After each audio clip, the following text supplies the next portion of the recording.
की press club of India में the Indian cancer society ने प्रेस वार्ता कर लगातार बढ़ रहे कैंसर के पेशेंट को लेकर चिंता जाहिर की। जी हां, और कहा विश्व भर में कैंसर के पेशेंटों की संख्या बढ़ती जा रही है। वहीं बात करें भारत की, तो भारत में भी हर पांचवा देश सख्त कैंसर का लक्षण से कहीं ना कहीं ग्रसित पाया जा रहा है। इसी और कहीं ना कहीं हम लोग हमारे हिसाब इसके से खुद ही सबसे जिम्मेदार हैं। ज़्यादा कैंसर को हेल्थ बढ़ते हुए कुछ बातें फंडिंग रखते और हुए उसके उन्होंने कहा, प्रोडक्टिविटी आगे वीडियो और में उसके देखिए। बीच के बाधा। हमने इसलिए किया है कि हालांकि हम 75 इयर्स से यहाँ काम कर रहे हैं, प्रेस को इस सीरियसनेस से आपने नहीं लिया है। माफ कीजिए मेरा फ्रैंकनेस। अगर आप कैंसर के ऊपर थोड़ा ज्यादा ध्यान दें तो आप खुद देखेंगे कि ये all of society project, all of society, कोई जगह नहीं है जो इसमें नहीं आता है, चाहे हवा, पानी, एनवायरमेंटल इश्यूज, और चाहे शारीरिक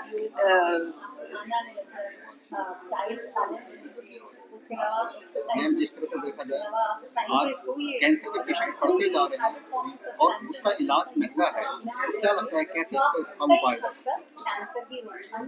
मेरे ख्याल में इसमें सिर्फ गवर्नमेंट का बहुत बड़ा हाथ होना चाहिए। अभी जो ये महंगी दवाइयाँ आती हैं तो इंडिविजुअल हॉस्पिटल्स जो हैं वो नेगोशिएट करके ड्रग कंपनी से अपने पेशेंट्स के लिए दाम कम करा रहे हैं। अगर वो इंडिविजुअली ये कर सकते हैं तो अगर गवर्नमेंट बोले तो वो ज्यादा अच्छा नहीं होगा।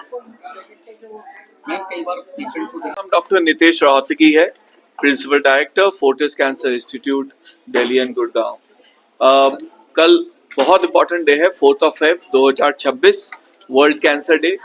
ये एक दिन है, वैसे तो हमें हर रोज इसकी बात करनी चाहिए, पर ये एक दिन है जिसमें पूरा दुनिया एकत्रित हो जाती है इस विषय को उठाने के लिए कि कैंसर हम सबके बीच में है, कैंसर बढ़ रहा है और बहुत तेजी से हमारे घरों में आ चुका है और आ रहा है, और हम इसका रोकथाम कर सकते हैं।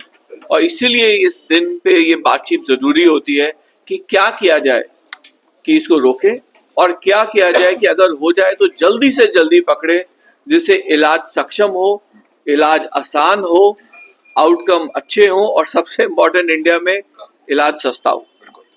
सर 2026 का बजट भी आया है, उसमें भी सरकार द्वारा जो है कैंसर की दवाइयों पर, उस पर भी आप लोगों ने एक वो किया था।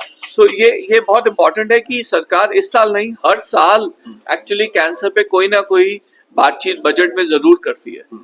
इस बार 17 ऐसी दवाइयां हैं जिनका खर्चा कम किया गया है, जो बहुत महंगी थी पहले, और अब वो कुछ सस्ती हो जाएंगी। पर बात सिर्फ कैंसर की दवाई की नहीं है, बात यह है कि क्या हम अपने कदम उठा रहे हैं कि हम तंबाकू टोबैको से दूर रहें, हम शराब से दूर रहें, हम हर रोज एक्सरसाइज करें, हम अपने शरीर को जाने, और अगर कोई लंप है तो डॉक्टर को बोले ये कैंसर तो नहीं है। ये सब जरूरी बातें हैं। सिर्फ कैंसर की दवाई का खर्चा कम करने मात्र से कैंसर कम नहीं होगा। तो 30 साल पुरानी है, जैसे उर्वशी जी ने बताया, तो इसका तो अभी नया नया हिसाब था, लेटेस्ट था, सब नई मेडिसिन आई हुई है, सब तरह तरह के नए तरीके, तौर तरीके हैं आज की तारीख में किसी ना किसी तरह ठीक होने को, जिससे कि बीमारी से जूझ सकते हो। तो फिर 30 साल पुरानी जब ये बात हुई थी तब तो कोई लक्षण भी नहीं पता थे, कहीं ना कहीं से पता नहीं कुछ थोड़ा सा पता था, जानकारी थी।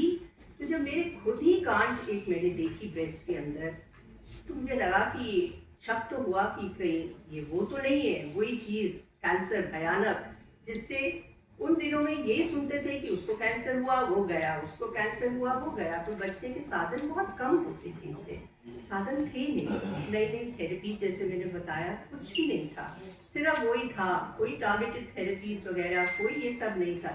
सिंपल बात है, स्तन में कैंसर है, स्तन को काटो, अलग करो बदन से, जिससे कि बाकी का बदन बच सके। मगर आप सोच सकते हो कि कितनी भयानक चीज ये लगती है उस वक्त, और उस वक्त बस यही लगता है कि इतने भगवान ये मुझे ही क्यों हो रहा है।